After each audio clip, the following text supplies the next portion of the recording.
Hello and good evening, good afternoon, or good morning. Kung saan ka man nanonood ng ating live training, I hope okay ka at okay ka pa. Ayan. So, thank you for tuning in. Kung nandito ka na ngayon sa ating live training, can you please type your location saan ka nanonood ng ating live session ngayong Sabado. So, nakakamiss mag-live, no? Nakakamiss magturo sa community, especially sa mga training na ginagawa natin. So, this is a very quick live session about sa mga changes pagdating sa business, marketing, and in your life, no? Possible in your life kung meron ka ring questions, no? So, in this session, pag-usapan natin, no?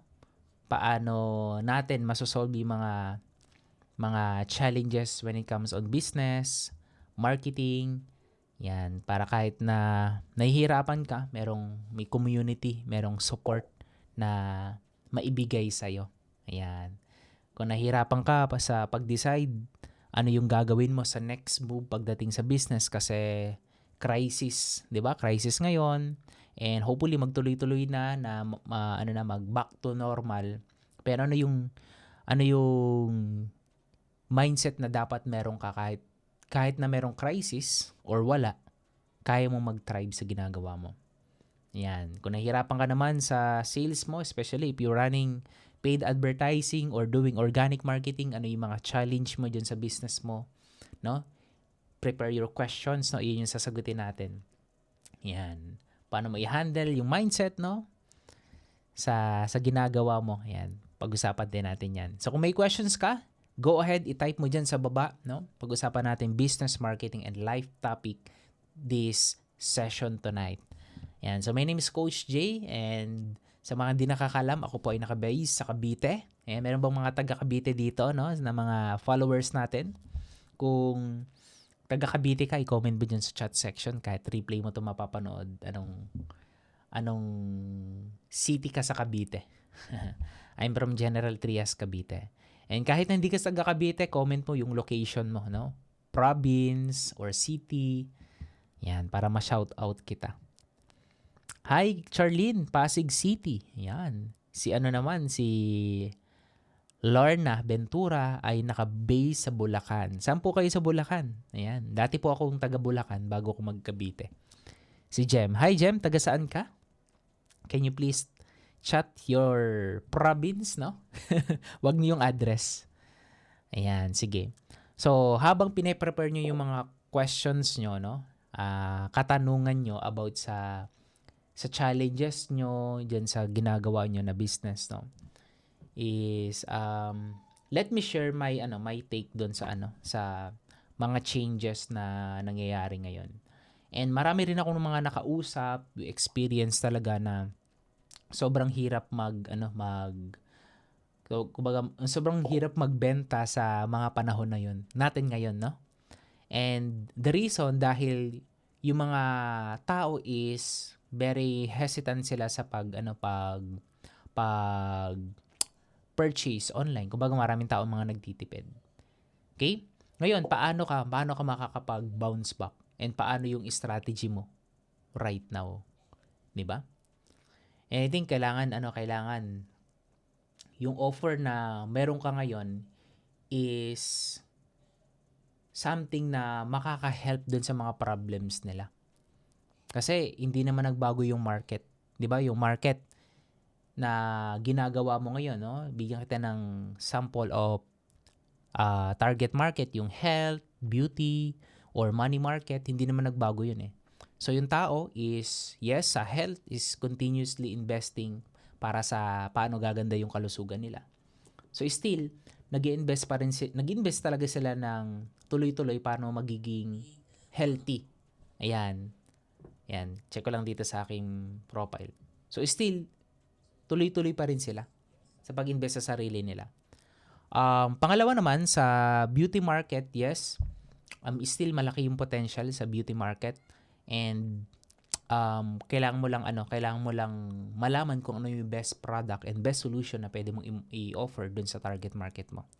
And yung pinaka-best market right now sa panahon natin ngayon, no, especially merong crisis, is the money market. Ibig sabihin, yung mga tao is nag-iisip, ano ba yung pwedeng pagkakakitaan nila or additional source of income para kahit na yes, tumataas yung bilihin, no? Makapag-ano pa rin sila, makapag-provide and then magdagdagan yung kinikita nila. Kasi not enough kapag 'di ba, ang mahal ng bilihin tapos nag-stay sila dun sa kinikita nila, sa current income nila.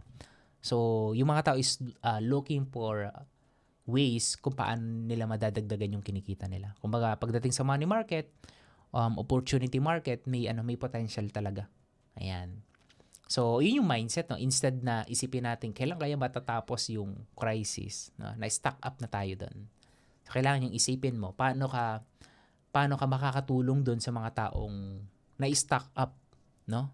Dahil sa kakaisip sa nangyayari sa atin ngayon. Ayan. Alright, thank you so much sa mga nandyan. Si Melrose is from Cavite. Marikina naman si Mitsubishi. Robert, ayan. Yung kasing name niya. Bulacan si Allen, si Lorna, ayan, Balagtas, General Tria, sa 13. Ay, sa 13 pala siya.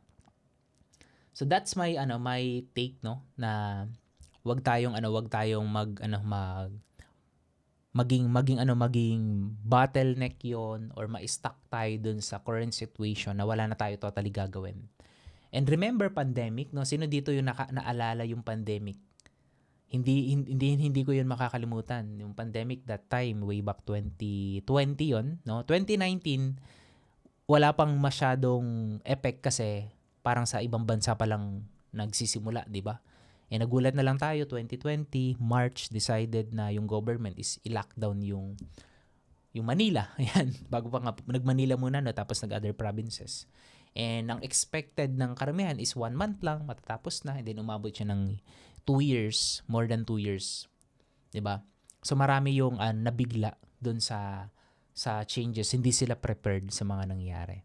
And right now, hindi naman ganun yung situation, no? Hindi naman gagawin ng government na i-lockdown kasi wala namang virus, no? Hindi naman siya health emergency. So still kailangan prepared pa rin tayo sa mga dapat, and then natuto na tayo, no? Natuto na tayo dun sa dating nangyari na hindi pwede na yung current na ginagawa mo ngayon is kapag merong crisis is hindi na siya tatakbo or hindi mo na siya magagawa. And isa sa pinaka-best learning and takeaway ko dun sa pandemic, kung meron kang negosyo, maganda yung negosyo mo is kaya mo siyang gawin hybrid. Kung may mga nagta-traditional business dito, no? Meron ba kayong mga traditional business, no? Ibig sabihin, kapag traditional business, hybrid dapat yung positioning. You can sell offline and still you can sell online.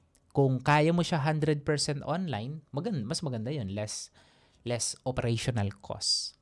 Diba? So maraming natuto doon. So mas maraming mga business owners, entrepreneurs na were adapting sa online marketing. Kaya nga marami yung mga taong naging interested pagdating sa pag-create ng content. Ay, mapapansin nyo, ang dami ng mga content creator ngayon, ng mga business owners, no? Mga CEO.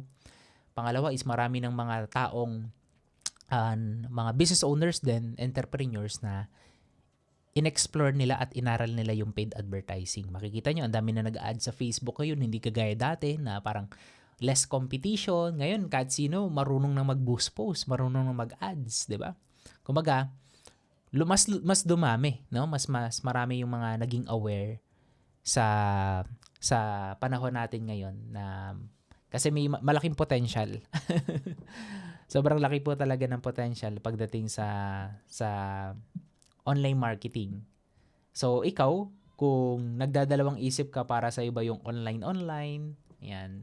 Meron ba ditong nagdadalawang isip na napag-iwan na, hindi para sa akin yung online? Meron ba? Yan. Hopefully, wala naman, no? Sana hindi yun, sana hindi yun yung questions mo na para sa akin ba yung pag-create ng content, and so bigyan ko kayo ng tips, no? Pagdating sa siguro marketing and business to. So, yung questions dati na para sa akin ba yung content creations, para sa business ko ba yung paid advertising, hindi na siya question sa panahon natin ngayon. Di ba? Kasi yung tao is, majority ng mga customers mo at magiging customers mo is nasa online na sila. So, kailangan yung presence ng business mo is nasa online. Di ba? Imagine, kung nakasakay na kayo ng, sino dito sumasakay ng angkas? Di ba yung angkas, hindi naman siya online, yung fulfillment ng angkas. Pero massively, yung angkas na marketing is present sila sa online marketing. Di ba? Ang galing ng marketing nila. Mga witty content, no? And kung ang negosyo mo is kailangan ng presence, no? Hindi sa online, kailangan gawin mo siya. So, paano mo siya magagawa ngayon? Meron dalawang way para, well, there's two ways para ma-discover kayo sa online. Dalawa, pinaka-main strategy na dapat i-focus nyo. Ayan. Kumbaga, hindi lang ngayon 2026 na dapat ito yung gagawin mo. Kumbaga, kung gagawin mo siya, gagawin mo siya ng tuloy-tuloy. Ayan. Open ko lang yung aking notes. Ayan, para makapag-share ako sa inyo.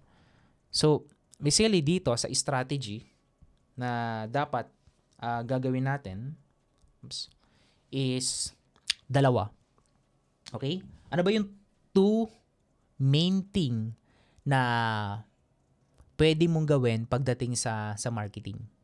Two main thing na pwede mong i-focus para mag-grow ng tuloy-tuloy yung business mo. No, kahit na may crisis or wala mang crisis, ng tuloy-tuloy. Kumbaga, ano siya yung hindi masasayang lahat ng effort mo kapag ginawa mo to. So, pinaka number 1 na recommendation ko. Okay. Number 1.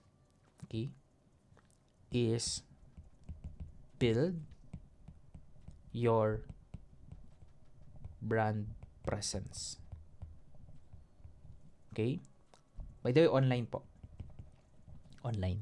So, build your brand presence online. And paano mo mabibuild yung brand presence mo online? Meron ba nakakaalam dito? Ayan. Mga cum laude natin dyan. Pero kahit di ka cum laude, alam mo na to. Yung common sense na, no? Para ma-build mo yung brand presence mo online, ano yung kailangan mong gawin? Yan. Type mo dyan sa chat. Yes, Keith. Live po tayo. Thank you so much for supporting and tuning in sa ating training. Ito yung kailangan mong gawin. Okay? Kailangan nasa social media ka. Kasi online, di ba? Dati kasi mga vlogs ang gamit para makapag-create ng, kumbaga ma-discover ka, mga vlog, mga article. Hindi po masyadong ganun kasikat yung mga social media. Ayan. Mostly mga nagbablog, mga article, mga vlog style, mga written type. Ayan. Doon talaga faceless ka. Pero ngayon, no, sobrang bilis ma-build ng presence online. Okay? Let's say meron kang negosyo. May negosyo ka, kailangan nasa FB ka, nasa YouTube ka, nasa TikTok, yes, may ano din dito, potential. Kumbaga yung mga ito is mga social, okay, interest. Ayan. Ayan po. Hindi na siya social media. Nagbago na. Binago ko na. Social interest. Yes, mga social media po sila, yung mga platform na yan. Pero, dahil marketing change, they are adapting sa mga nangyayari, so social interest na siya. So basically, kung ano yung interest ng target market mo, iyon yung ipinapakita dun sa newsfeed ng mga social media. If you're interested about sa business topic, mostly makikita mo mga business related. If your interest is related about sa mga outdoor activity, madalas makikita mo sa mga social media mo is mga outdoor activity. If you're interested about sa life or motivation, ganyan, makikita mo is mga ano. So, ganun na ginagawa ng Facebook. Kumbaga, hindi na siya interrupt-based marketing. Interest-based marketing. And sobrang nakakatuwa lang kasi mas legal na paraan ng mga social media na to para kumbaga in right way paano nila magagamit ng tama yung social media. Kasi right now, 'di ba? Kapag may nakita kang content, minsan yung mga content unrelated dun sa interest mo. Sa mga kung ano-ano lang mga topic na kumbaga yung social media is dalawa yung pwedeng nagagawa, no? Dalawa 'yon.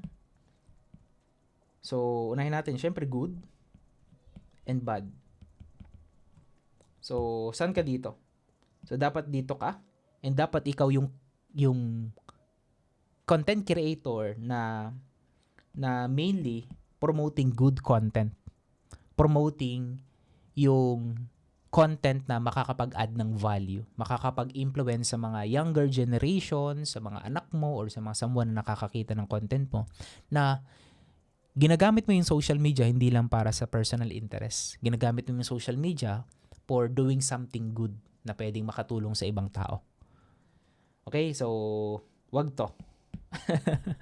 Wag yan. So choose good. Okay? So paano mo naman gagamitin yan sa business mo? Okay, so social interest. So kung ang business mo is promoting product na something na ano ba yung pwedeng content na pwedeng makarelate? 'Di ba? Kung meron ka traditional business na copy, let's say meron kang traditional business. Yan, let's say nag-come up ka ng traditional business. Sabihin natin meron kang coffee shop. Ayan. Sabihin natin X co-working. Ito sa mga traditional business. Ano yung strategy na pwede mong gawin dito? Meron kang coffee shop, tapos meron ding co-working. And sa mga hindi co-working space po. Ayan. Ibig sabihin, pwede kang pumunta doon kasi po ako nag-start ako sa co-working. Doon ko talaga sinimulan i-build yung business ko. Co-working. After the pandemic na. So, maganda sa co-working, ayan. Kung search nyo na lang yung, para meron kayong idea, yung mga kilalang company na meron ganitong business model is yung WeWork. Ayan. WeWork. I think US-based company yon. Pero sa Philippines, marami na pong nag-a-adapt ng business model ng co-working dahil marami ng mga freelancer, mga self-employed na ayaw nilang mag-put up ng sariling office. So, ginagawa nila is, yung address nila is nakasave dun sa co-working space. Yung iba naman, hybrid, meron ding coffee shop. So, ano yung mga content na pwede mong gawin dito? Yan. So, pwede mong gawin dito is yung mga day-to-day. Okay, operation. Okay. Kasi ba yung day-to-day operation, ano yung nangyayari dun sa business mo? Ayan. Pagdating naman sa sa content, no? Yung iba kasi ang ginagawa is directly promoting kung ano yung business na meron sila. Ayan, sila nakaka-relate. Kapag meron kang business directly promoting na bilhin mo to, i-avail mo to, which is wala namang mali doon, okay siya kung sa ads. Pero dapat yung content mo is wag mong kakalimutan, meron kang value content. Okay, value contents na dapat mas marami yung value content mo dun sa promotional content. So kung i-measure natin 80%, dapat 80% to yung value content. Ibig sabihin, paano makakatulong? Bakit mahalaga na piliin mo yung co-working instead na magtayo ka ng sarili mong office? Di ba? Bakit maganda yung co-working style ngayon? Bakit mas flexible siya sa mga freelancer? Okay? Kumbaga, ito is additional na lang yung coffee shop kasi malaking competitor dyan, Starbucks. Pero parang kinumpit mo yung Starbucks. By the way, yung Starbucks parang ganun nag-ooperate eh. 'Di ba? Wala akong pinuntahan na Starbucks na merong dalang laptop. Meron nga doon. Talagang doon na nagtatrabaho. May mga ganun akong napapansin sa mga Starbucks. Punta ako doon ng 8 a.m. Minsan kapag nag-overtime din ako, nag-work ako sa Starbucks, minsan 8 a.m., hinaabot ako ng afternoon. Nandun pa rin yung same people na yun eh. Na meron siyang laptop, halos nandun na yung mga charger. So kumbaga doon na siya nag-ooperate ng business na. Ayan, co-working na siya. Kino-co-work. Pero dun, maganda. Wala siyang subscription. Bili lang siya ng coffee. Yung mga traditional co-working style naman, yun, kailangan nyo na may subscription kasi doon pwede kang mag-invite ng office and then mas okay din yung ambience. Tapos, pwede mo gamitin yung address nila para sa company mo. Kumbaga yun, value content is laging mas mataas doon sa gagawin mo na content. Okay? So, balikan natin to. Social interest, no? So, bakit siya social interest? Kasi yung mga social media na to is ipipid po yung content natin dun sa mga interest ng mga target market natin. So, madali na po. Kahit hindi kayo mag-run ng paid advertising at mag-scale ka pagdating sa content creation or value content, still kayang mag-grow ng business mo sa panahon natin ngayon. Marami po akong nakitang ganun na mga businesses na nag-thrive without paying any peso, okay? Or any investment pagdating sa paid advertising. Nag-start sila sa pag-scale ng content nila online, pag-build ng presence. And alam nyo ba kung ano yung magiging benefit nun kapag sinimulan mo muna na i-build yung brand presence mo online? Okay? Na hindi ka pa nag-a-ads. Okay? Meron siyang pros and cons. Siguro yung pinaka pros niya is hindi ka gagastos sa paid ad. Yung cons naman niya, it takes time. Kasi hindi siya measurable kasi lalo na kapag bago ka pa lang sa content creation. Pero once natutunan mo na yung content creation, paano nag-work yung organic marketing, paano nakakakuha ng views, paano nakakakuha ng engagement, madali na yung mga next strategy na gagawin mo. So, yun yung sa akin, pwede mo siyang gawin ng sabay, together, yung content creation sa paid advertising. Kung kaya mo kahit nag-iisa ka nga, kaya mong gawin yun eh. Lalo na kapag may team ka, mas magiging madali yun sa'yo. Yan. So, gusto ko lang malaman yung mga industry or mga niche ng mga viewers natin ngayon. Can you please type what industry are you in? Nasa sales ka ba? Nasa real estate ka ba? Nasa business opportunity ka ba? Nasa e-commerce ka ba? What industry are you in right now? Can you please type dyan sa comment section para malaman ko. Good evening.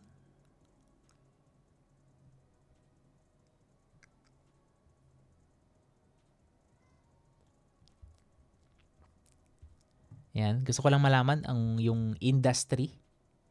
What industry are you in? Ayan. Para, ayan. Sige, comment nyo lang. Please comment dyan sa comment section. Babasahin natin.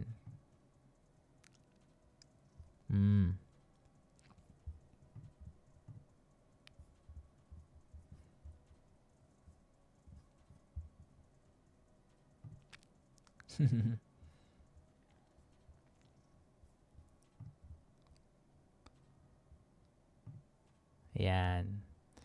Anyway, majority ng mga nakakausap ko is nasa niche ng promoting an e-commerce, nasa business opportunity, nasa sales, na promoting real estate, promoting cars, yan, automotive, kumbaga iba-iba. Pero kung titingnan natin ano man yung niche or ano man yung industry na meron ka right now, the strategy is still the same. Kung titingnan mo ano man yung mga industry, kahit hindi mo nga competitor yung ginagawa nila ng mga competitor mo is kahit different niche siya, pero the same strategy yung ginagawa nila. Tama ba? Hindi na rin masyadong big deal kung anong industry ka. Gusto ko lang itanong kasi gusto kong malaman kung ano yung ginagawa nyo. Affiliate marketing, yes, ayun. Kung nasa affiliate marketing ka, yung strategy na doing content creation, building your brand presence online, it works. Lalo na sa affiliate marketing. Kasi Affiliate marketing, by the way, affiliate marketer po ako sa mga di nakakalam. I am affiliate marketer. I started promoting affiliate product way back 2016. 2016. And I made multiple 7 digits promoting multiple affiliate programs and offer. And nag-start ako doon. And the beauty about affiliate marketing is hindi ka ikaw yung gumawa ng product, hindi ikaw yung kailangan mag-invest pagdating sa inventory, and hindi na rin ikaw yung bahalang mag-fulfill ng mga orders. Ayan. Kumbaga, kaya sa affiliate marketing, you are focusing on one thing. Okay? Marketing. Affiliate marketing. Yung affiliate offer, affiliate product, ang focus mo is i-market yung mga product na yun. Diba? So, ano ba yung marketing? Diba? Sa mga nakakaalam. Sino ba dito yung alam yung definition ng marketing? Yan. So, to give you an idea, okay, marketing is influencing. That's it. Hindi siya parang pang dictionary yung definition ng marketing. Okay? So, ito po, marketing is influencing. And pagdating sa influencing, yan. Marketing is, tama ba spelling? Yan. Marketing is influencing. Paano mo may influence yung target market mo na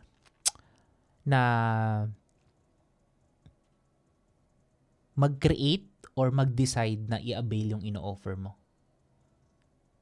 'Di ba? So ganoon naman, 'di ba meron tayong mga binili online na meron lang tayong napanood na isang content creators na nag-review, let's say may binili kang product sa Shopee, sa Lazada, or kahit nakita mo sa Facebook.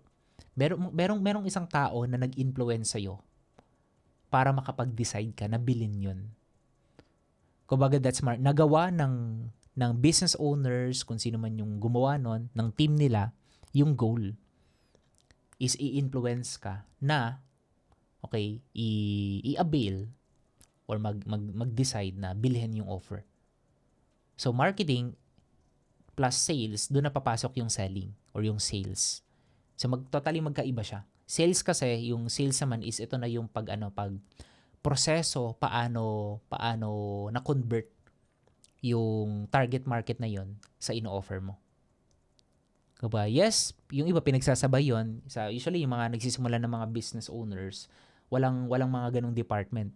Marketing department, sales department, kumbaga one department at all. Which is, sa simula, okay naman talaga yun, no? Lalo, limited people ka pa lang or one-man operation ka. So, pinagsasabay-sabay, okay lang yun. Marketing and selling, ikaw lahat gumagawa nun. Pero, para malinaw, no, marketing is influencing people na mag-decide sila bakit nila kailangan bilhin yung ino-offer mo. And once decided sila, ang magbebenta nun is yung sales. Okay?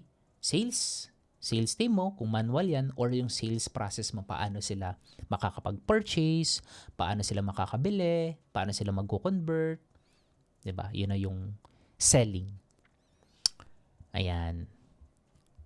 Alright, so, ayun, real estate daw si Mary Rose. Ayun, same strategy. Ayun, Mary Rose, real estate, dalawang skills yung matututunan mo pag real estate. Yung pinaka most valuable na skills pagdating sa real estate na dapat meron ka is marketing and selling. Kasi selling is closing your client na bilhin yung property na in-offer mo. Pero bago mo yun ma-close, 'di ba, dadaan mo na sila sa marketing mo. 'Di ba? Yung marketing mo is creating content bakit maganda yung property na inaalok mo. Creating content bakit kailangan nila tong bilhin. Creating content para ma-influence mo yung mga tao na mag-decide na kuhanin, no? Magkaroon ng interest dun sa mga real estate property na meron ka.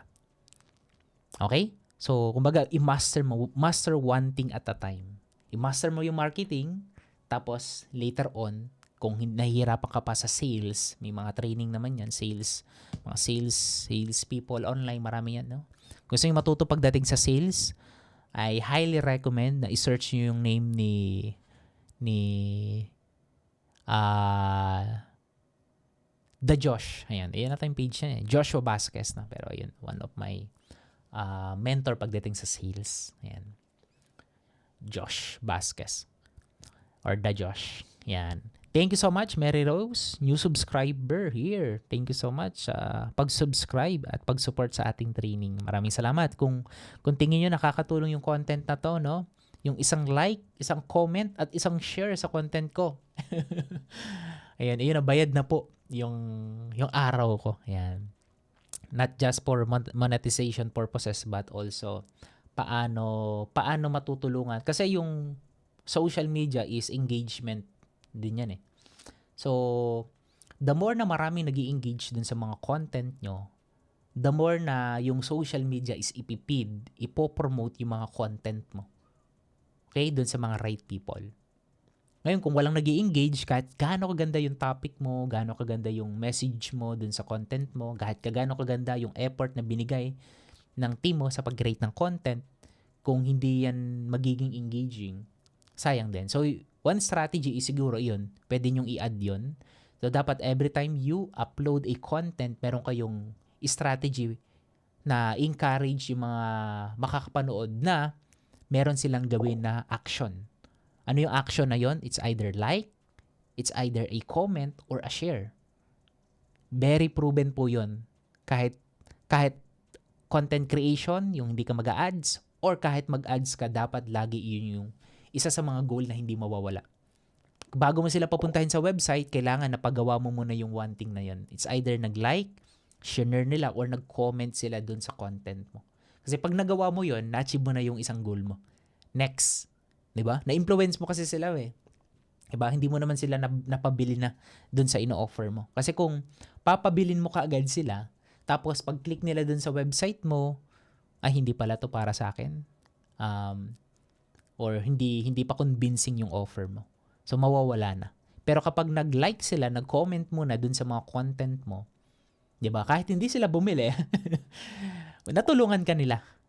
No? Natulungan ka nila para ipakita pa yung content mo sa mas maraming tao. Okay? So, engagement yan. Engagement strategy. Okay? Kaya nga sa mga live, mapapansin nyo, like sa mga live na mapapansin nyo, mag-comment kayo saan kayong location, type 1, type 2, type 3 kapag meron tinatanong yung mga nagla-live. Like ako, ginagawa ko yun pero hindi naman talagang every 5 minutes dapat gawin ko yun na mag-type kayo. Kung agree kayo, type 2. Kung hindi kayo agree, kumbaga, hindi siya pilitan. Kumbaga, intentional yung pagtanong ko nun. Tinanong ko muna kayo saan kayong location, di ba? Para kilala ko rin yung mga audience ko. Tinanong ko kayo kanina, what business industry are you in? Intentional yun. So, meron akong 2 engagement, ask questions. So, later on, ang last questions ko is, kung meron kayong natutunan dito sa aking training or live session tonight, dito sa quick live session tonight ko, is i-like, i-share mo to sa friend mo, or i-comment mo yung one takeaway na natutunan mo tonight dito sa ating live training. That's it. Good night. Yun lang.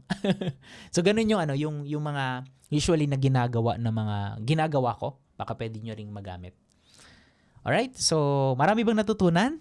Mga sa community natin? Sa mga subscribers natin dyan sa YouTube? Sige, bago natin sagutin yung mga ilang questions to. Marami po ba kayong natutunan? Can you please type dyan sa chat kung ano yung one thing na natutunan nyo dun sa mga napag-usapan natin? Yan. Sige. Type nyo lang ha. Hintayin ko. Josh Vasquez. V po. Vasquez. Ayan. Or The Josh. I think The Josh yung name niya sa page. Tama, The Josh. The Josh na lang. Yes, sabi ni Jem. So, meron ditong nagtanong, maganda po ba yung FB kesa sa TikTok? Mary Rose, depende sa ino-offer mo. Pero based dito sa Philippines, no, mas maraming gumagamit ng paid advertising pagdating sa FB. Kasi yung targeting ng FB is mas detailed. Ayan, mas maganda. And mas maganda rin yung conversion. Yes, marami pong may mga nagti-TikTok pero hindi kasi lahat. Kumbaga, yes, malaki yung potential sa TikTok, growing. Pero kung titingnan nyo po sa social, meron pong website, social statistics, no? Ano ba yun? Parang website siya sa social statistics. Social media. So doon makikita nyo po yung yung parang benchmark ng mga social media. Ayan, parang makikita ba doon TikTok versus FB traffic. Ayan, pakita ko. Ayan, similarweb.com. Ayan, pwede nyo pong puntahan yon. Similarweb.com. Siguro pwede kong i-flash dito sa screen kung makikita nyo. Hopefully. Ayan. Pakita ko sa inyo ng mabilisan. Yan. Similarweb.com. So, kanina ito yung pinakita ko, yung website analysis. Ayan. Sorry, hindi kasi ko tumitingin sa ba yun? Sa comment. Na-miss ko tuloy. Pero, to give you a idea and context, yung SimilarWeb is a free tool. Paid din siya, pero not necessary naman na mag-avail kayo. So, free lang po ito. Nakikita nyo po, no? Trial ended. Free lang po ang gamit ko dito. Dito sa tool na to, makikita nyo po yung traffic. Ibig sabihin, number of people na pumupunta dun sa isang website. And nakikita nyo din po yung breakdown. Desktop, mobile, anong country, anong industry niya, monthly visits, and page per visit. So meron kayong idea. Yan. Natutunan ko to sa isang marketer na international marketer. So meron siyang training about funnel hacking, and isa to sa mga shinare niya na tool to funnel hack yung mga competitor mo. Kailangan tingnan mo yung mga taong pumupunta doon sa website nila.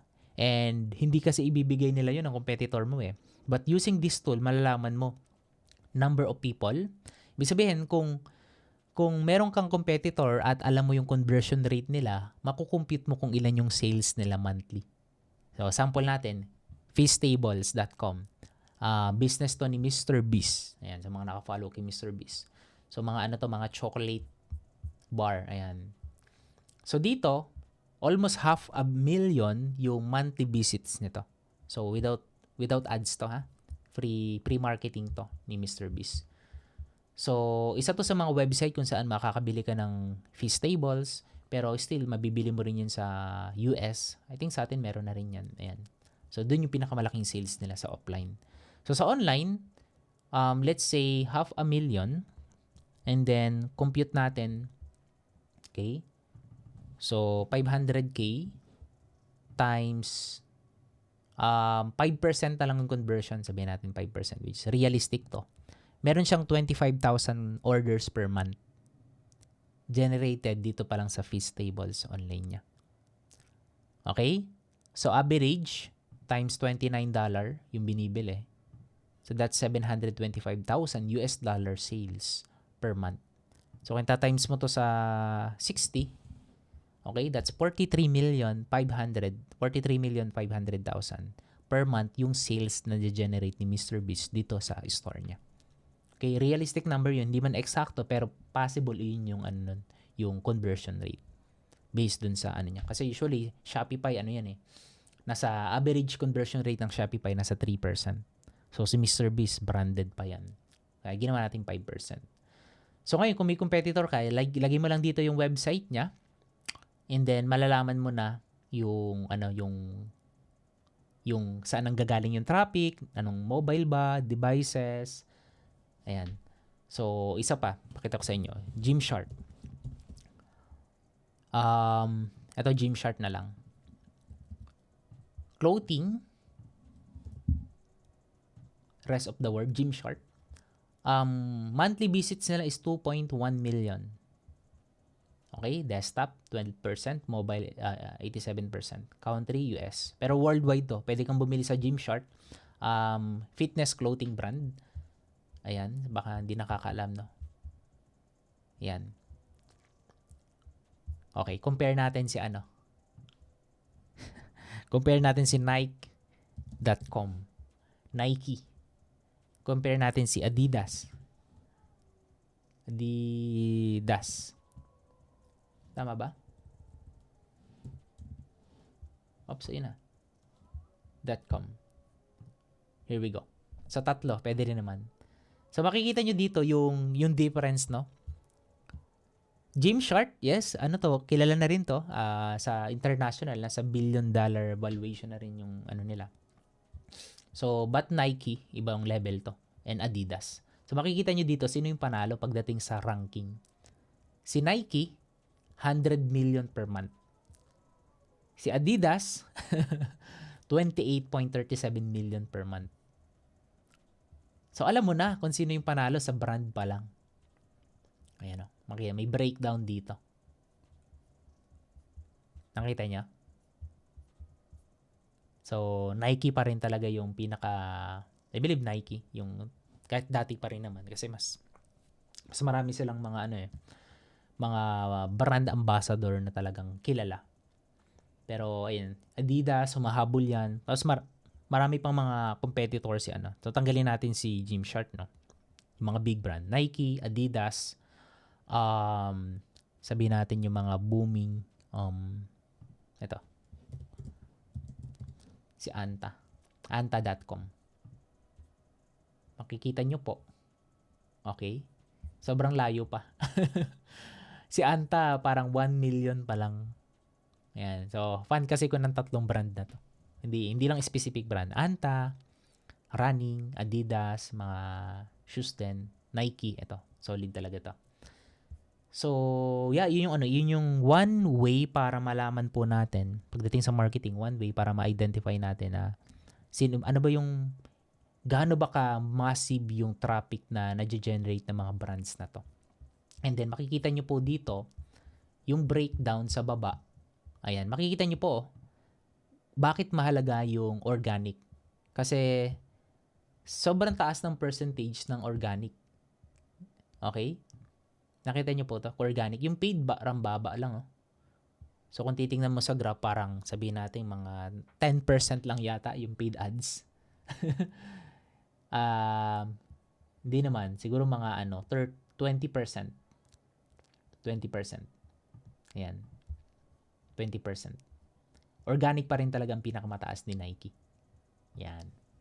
'Di ba? So, ikaw, kung nakapokus ka lang sa paid advertising, malaking sales yung nawawala, malaking potential sales or malaking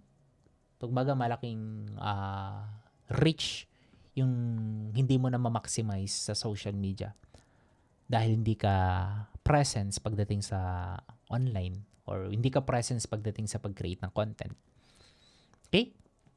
So, yun, like ako, doing content creation sa Facebook and mainly sa YouTube, nagko-content ako. So, it helps pagdating sa conversion rate ng mga ino-offer ko. Talagang sobrang, and also, it helps din para sa pag-build ng personal brand mo.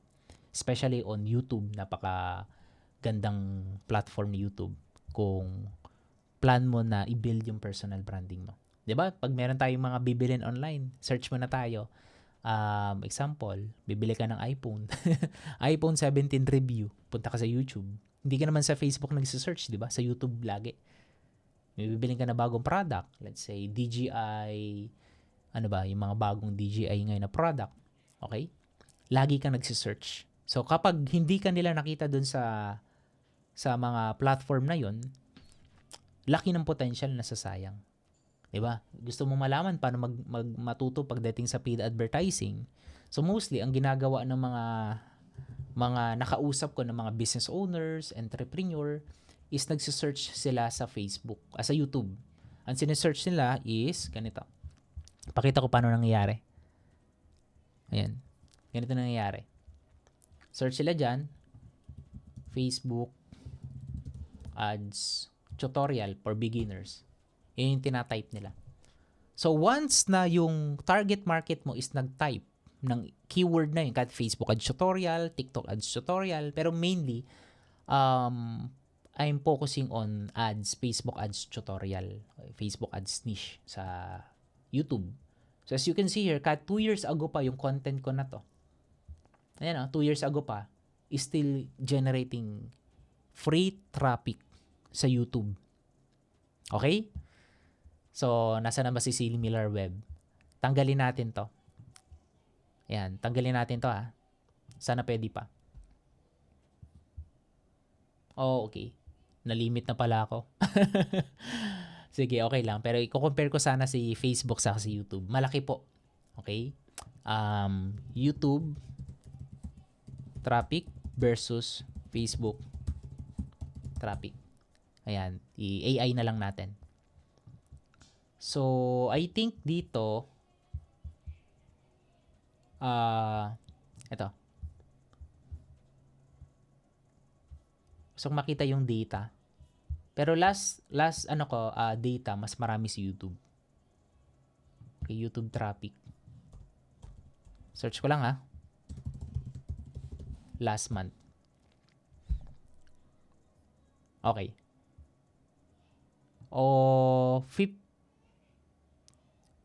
Naalala niyo si Facebook kanina? 100? 100 ba? Hindi ko maalala eh.